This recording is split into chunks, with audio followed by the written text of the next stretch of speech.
Dr. Bear, how can teachers using youHQ best use the data that's coming through? The last thing we want is to overwhelm. And we've talked already about low mood and low wellbeing alerts, which are actually automated. But what about the other data that's coming through? Is there any advice you can give teachers so they don't feel overwhelmed, but they can best use that to support the wellbeing of the students they're working with? Yeah, I guess one of the things that we've spoken about before, as a sort of collective, is that just because we have functions within the platform doesn't mean there's an expectation. We think every teacher should be using this all the time. What we've got is we want tools available that you can pick up and put down when necessary, right? So hopefully the mood trackers have some contextual information attached to them, and whether that's the good bits or the bad bits, they're both really important. The bits in between, the sort of forgettable, unmemorable experiences that don't really count. So with each sort of tracking of mood, you get a bit of a context to try and help explain what it is that's happening. I guess all of this is helping us plot sort of predictors to help sort of develop this sort of individual profiles for young people, to say that actually we can start to understand the sorts of things that mean that when they're feeling really good, this is what's going on. When they're feeling really bad, this seems to be the sorts of things. And hopefully the software does that. I guess a bit of this is trying to explain kind of what children are experiencing, trying to develop the emotional sort of intelligence by saying, this has happened and you feel this, trying to join the dots between that.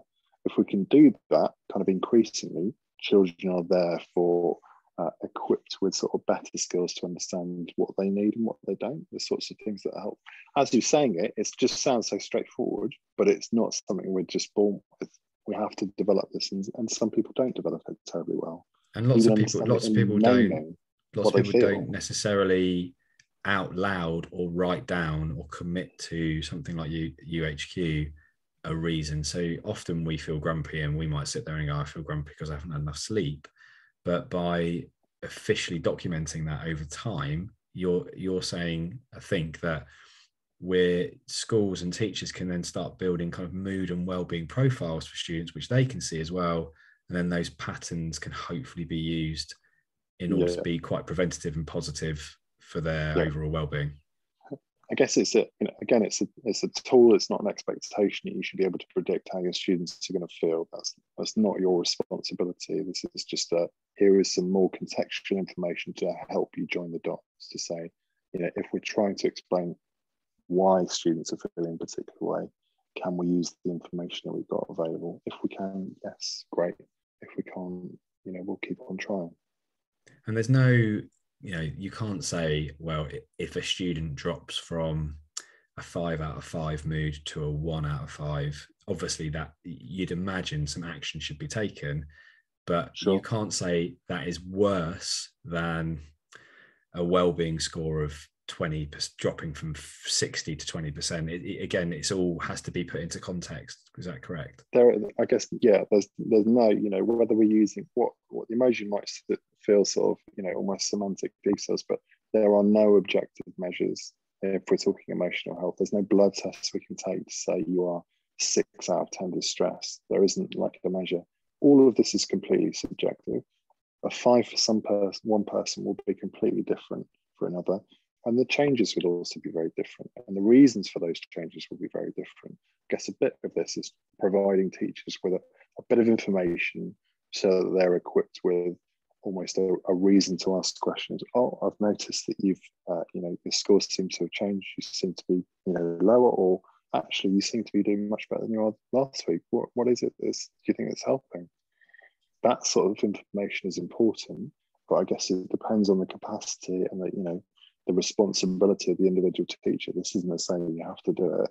This is just saying it's there if you can or you want to. And the term you've used is I've noticed, and I really like that. I've noticed that you're not quite as happy as you were last week. I've noticed that you've just set this fantastic goal. I've noticed that you've your well-being score has changed slightly, and that word I've noticed goes back to the point on being curious as a teacher, as a tutor. Yeah, a big part of this is you're telling the student, you have my attention. I'm listening and I'm interested and I'm invested in you, and that goes beyond, you know, the other interests that we have to express in terms of their performance. There's no performance related bits here. This is I'm interested in you and what's going on for you. I realise that sort of is slightly outside of the realms of what teachers get trained and supported to do, but it's increasing. You know, pastoral care is increasingly something that is becoming teachers' responsibilities. The software is there to support it. I know it can feel like a extra work, but it's there to sort of add to make more efficient the roles that you're already doing.